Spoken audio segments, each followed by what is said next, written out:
ಆಟದ ಸಮಯ ಮುಗಿಯಿತು. ಇನ್ನೇನಿದ್ದರೂ ಆಟದ ಸಮಯ. ಹೋಗುವುದೌದು. ನಮ್ಮ ಇವರಲ್ಲಿ ಓರ್ವನಾದ ಭೀಮಸೇನ ಬೆಳಿಗ್ಗೆಯಿಂದ ಕಾಣ್ತಾ ಇದೆ.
ಕಲಿಸಿಕೊಡುತ್ತಾ ಇದ್ದಾರೆ. ಎಲ್ಲರನ್ನ ಸಮಾನವಾಗಿ ಕಾಣಬೇಕಿತ್ತು, ಆದರೆ ಅವರು ಹಾಗೆ ಮಾಡಲಿಲ್ಲ. ಏನು ಮಾಡಿದ್ದಾರೆ ನೀನು?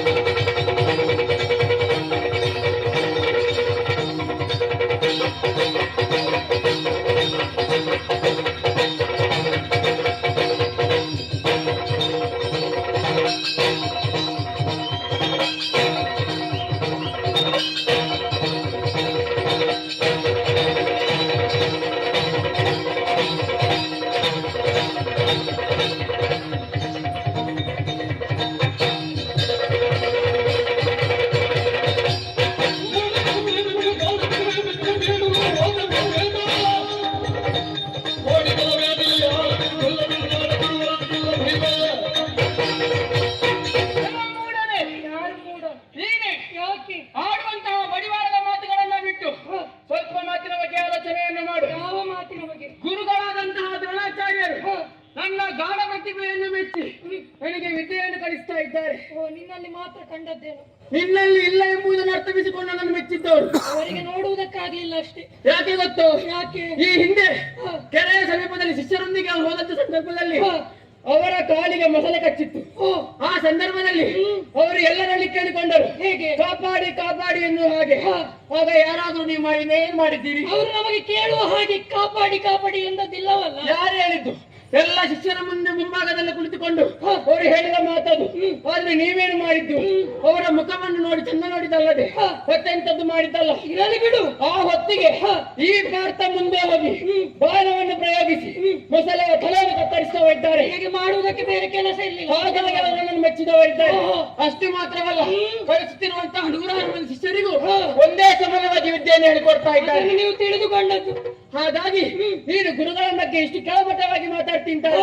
ನಿನ್ನ ಯೋಗ್ಯತೆ ಏನೆಂಬುದನ್ನು ಅರ್ಥವಿಸಿಕೊ. ನನ್ನ ಯೋಗ್ಯತೆ ಬಗ್ಗೆ ನೀನು ಮಾತನಾಡುವ ಅಗತ್ಯವಿಲ್ಲ. ಹಾಗಾಗಿ ಹೇಳ್ತಾ ಇರುವುದು ಏನು? ಗುರುಗಳ ಬಗ್ಗೆ ಅಸಭ್ಯವಾಗಿ ಮಾತಾಡುವುದನ್ನು ಬಿಟ್ಟು ನಿಮ್ಮ ಮೋಸ ಆಟದ ಬಗ್ಗೆ ನಮಗೆ ಹೇಳಿಕೆ ಬರಬೇಡ. ಏನು ಗೊತ್ತುಂಟು ಅಂತ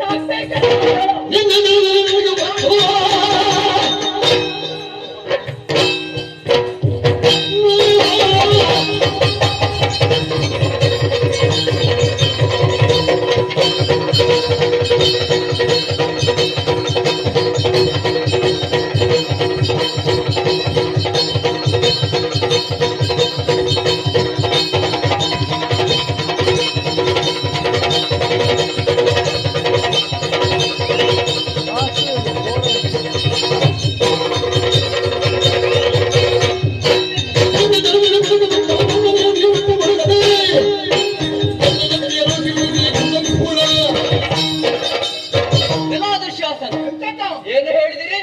ಸ್ವಾರ್ಥಿ ಎಂಬುದಾಗಿ ಹೇಳಿದಿರಲ್ಲ. ಹೌದು, ಸ್ವಾರ್ಥಿ ಯಾರೆಂದು ನೀವೇ ತಿಳಿದುಕೊಳ್ಳಿ. ಹೇಗೆ? ನಿನ್ನೆ ನಮ್ಮಲ್ಲಿ ನಡೆದಂತಹ ಹಂತ ನೀರಿನಲ್ಲಿ ಮುಳುಗುವಂತಹ ಸ್ಪರ್ಧೆ. ಹೌದು. ಆ ಸ್ಪರ್ಧೆಯಲ್ಲಿ ಏನು ಮಾಡಿಬಿಟ್ಟೆ?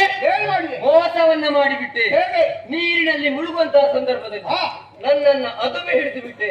ನಾನು ಒಂದು ವೇಳೆ ಸಾಯ್ತಿದ್ರೆ ಅಪರಾಧ ಮಾಡಿದ್ದೇನೆ. ಬದುಕಿದ್ದೇನೆ.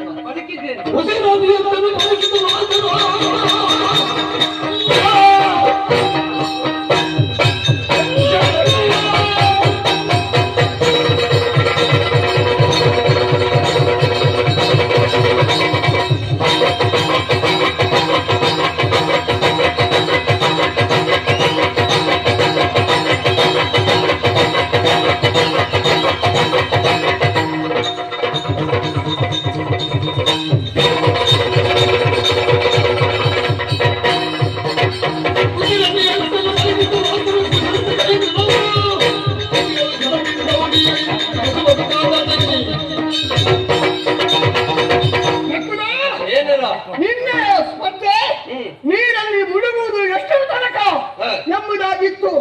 ನಾವೆಲ್ಲರೂ ಮುಳುಗಿದೆವು.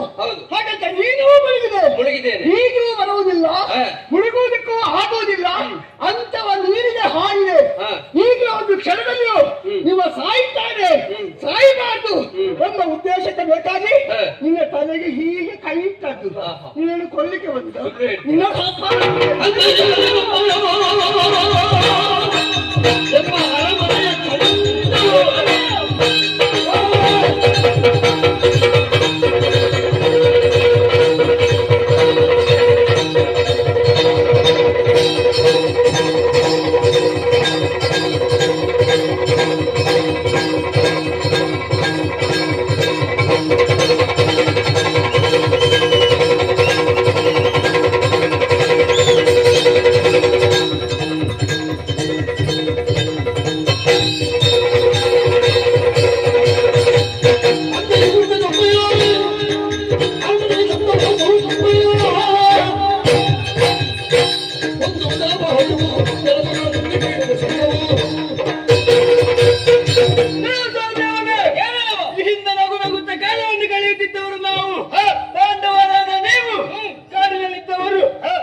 ಅಲ್ಲಿಗೆ ನಮ್ಮ ಲಗೋನಿ ಕಿತ್ತಾಕಿದ್ದೀರಿ. ತಂದೆ ಇಲ್ಲದ ಮಕ್ಕಳು ನೀವು. ಇಲ್ಲಿ ನಿಮಗೆ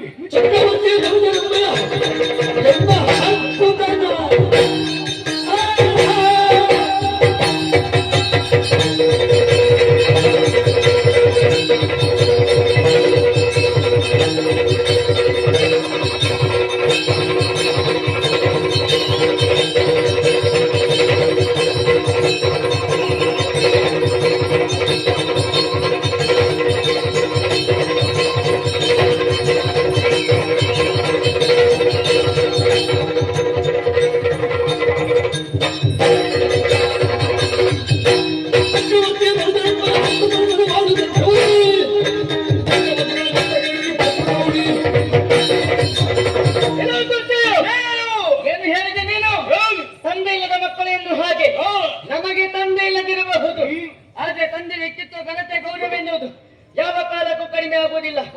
ಮಣ್ಣಿನಲ್ಲಿ ಅಥವಾ ಕೆಸರಿನಲ್ಲಿ ಬಿದ್ದಂತಹ ಚಿನ್ನದ ಬೆಲೆ ಕಡಿಮೆ ಆಗುವುದಕ್ಕೆ ಸಾಧ್ಯತೆ ಉಂಟು ಹೇಳು? ಇಲ್ಲ. ನನ್ನ ತಂದೆಯವರು ಯಾವತ್ತಿದ್ರು ಚಿನ್ನವೇ. ಚಿನ್ನದಂತ ಅಪ್ಪನಿಗೆ ಚಿನ್ನದಂತ 5 ಮಂದಿ ಮಕ್ಕಳು ನಾವಿದ್ದೇವೆ. ಏನು ನಮ್ಮ ಬಗ್ಗೆ ಈ ರೀತಿ ಮಾತನಾಡುತ್ತೀರ? ನಾವು ಸಂಗಡದಲ್ಲಿ ಇರ್ಬೇಕಂತ ಭಾವಿಸಿದ್ದು. ನಿಮ್ಮ ಹಾಗೆ ವಿಂಗಡಿಸುವುದಕ್ಕೆ ಮುಂದಾದವರು ನಾವಲ್ಲ. ಹೆಚ್ಚಿಗೆ ಮಾತಾಡಿದ ಹೋದಂತಾದ್ರೆ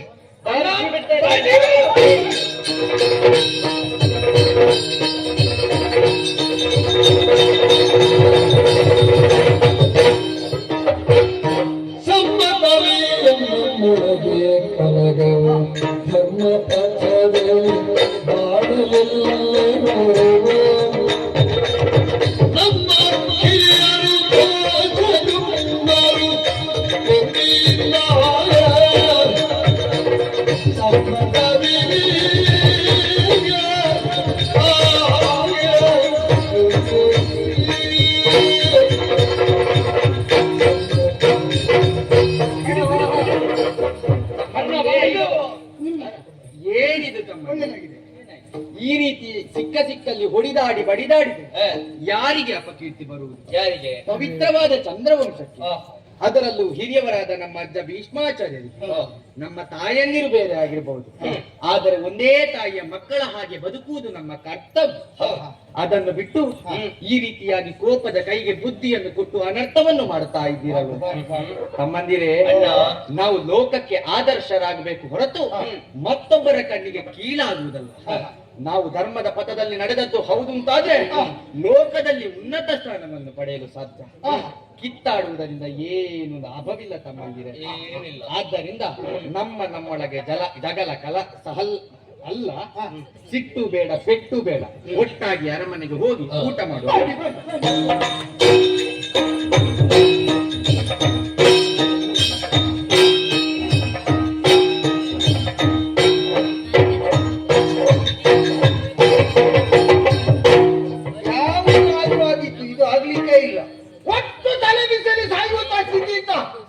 ಆಲೋಚನೆ ಅಲ್ಲ, ಅವನಲ್ಲಿ ಮಾತಾಡ್ಲಿಕ್ಕೆ ಗೊತ್ತಿಲ್ಲ, ಹೋದ್ರೆ ಹೊಡಿತಾನವ. ಅಲ್ಲ ಇವನಲ್ಲಿ ಯಾರು ಅಲ್ಲಿ ಏನು ಅಲ್ಲ ಮತ್ತೆ